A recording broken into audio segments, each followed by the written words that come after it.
ఉమ్మడి విజయనగరం జిల్లాలో 9 నియోజకవర్గాల్లో ఎన్నికల పోలింగ్ ప్రారంభమైంది. జిల్లా వ్యాప్తంగా 9 అసెంబ్లీ నియోజకవర్గాలకు ఒక్క పార్లమెంటు స్థానానికి ఎన్నికలు జరుగుతున్నాయి. జిల్లా వ్యాప్తంగా 1847 పోలింగ్ కేంద్రాలు ఉన్నాయి. విజయనగరం నియోజకవర్గంలో 2, బొబ్బిలి నియోజకవర్గంలో 2, శృంగవరపుకోట నియోజకవర్గంలో 2 పోలింగ్ స్టేషన్లు ఉన్నాయి.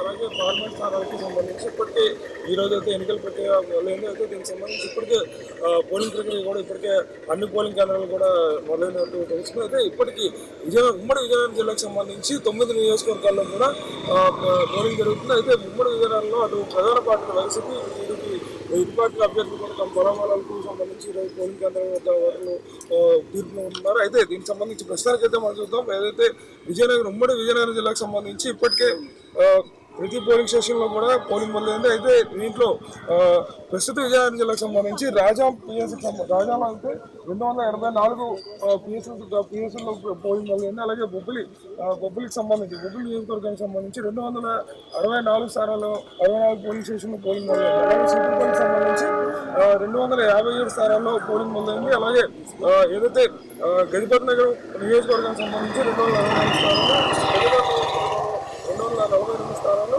అలాగే విజయనగరం 240 స్థానాలు, శృంగవరపుకోట పోలింగ్ మొదలైంది. అయితే ముఖ్యంగా మనం చూసుకున్నట్టయితే ఏదైతే ఈ పోలింగ్కి సంబంధించి ప్రతి ఒక్క నిబంధనలు కూడా ఈసీ పాటించమని ఆదేశాలు ఇచ్చింది. అయితే ఏదైతే అక్రమంగా ఎక్కడైనా కానీ ఎటువంటి నగదు పంచినా కానీ లేదా మద్యం పంచినా కానీ వెంటనే వాటిని చర్యలు తీసుకుంటామని చెప్పారు. అయితే ముఖ్యంగా మనం చూస్తున్నాం ఏదైతే పోలింగ్కి సంబంధించి ప్రతి ఒక్క ఓటర్ కూడా అవగాహన పెంచుకోవాలి, ప్రతి ఒక్కరు కూడా వచ్చి ఓటు వేయాలని చెప్తున్నారు. ఎందుకంటే ప్రతి 5 ఏళ్ళకి వచ్చే ఈ ఓటు హక్కే మన భవిష్యత్తుని అనేది చూపిస్తుంది. దీన్ని ఖచ్చితంగా ప్రతి ఒక్కరు కూడా, ప్రతి భారతీయుడు కూడా దీన్ని ఉపయోగించుకొని ఖచ్చితంగా సరైన తీర్పు ఇవ్వాలని కూడా చెప్పుకుంటూ వస్తుంటారు. అయితే ముఖ్యంగా మనం చూసుకున్నట్టయితే విజయనగరం జిల్లాకు సంబంధించి గతంలో టీడీపీ కంచుకోటగా ఉండేది. గత ఎన్నికల్లో అయితే వైసీపీ పూర్తిగా క్లీన్ స్వీప్ చేసిన పరిస్థితి. అయితే మళ్ళీ టీడీపీ ఇక్కడ పెంచుకుంటుందా లేదా మళ్ళీ వైసీపీ వస్తుందా, కూటమి అభ్యర్థులుగా ఉన్న టీడీపీ మళ్ళీ పెంచుకుంటుందా కూడా మనం తీసుకోవచ్చు. ప్రస్తుత ఎన్నికల పరిస్థితుల్లో ఇప్పుడున్న పోలింగ్ స్టేషన్ వద్ద కూడా ఈసీ అన్ని రకాల ఏర్పాట్లు కూడా పూర్తి స్థాయిలో చేసింది.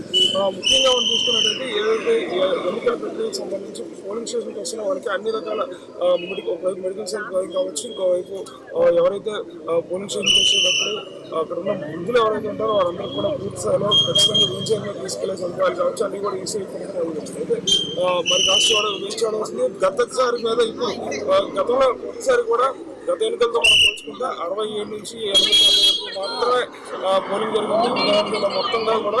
అయితే ఈసారి నుంచి పోలింగ్ శాతం జరుగుతుందని కూడా ఈసీ చెప్తున్న పరిస్థితి. ఎందుకంటే ఇప్పటికే అవగాహన పెంచుకున్నారు ప్రతి ఒక్కరు కూడా ఖచ్చితంగా కొంచెం ఓటు హక్కులు అయితే ఎక్కువ మంది వినియోగించుకోవాలని మనం కోరుకుంటున్నాం. వీడియో సురేష్తో పాటు రాజీవ్ విజయనగరం.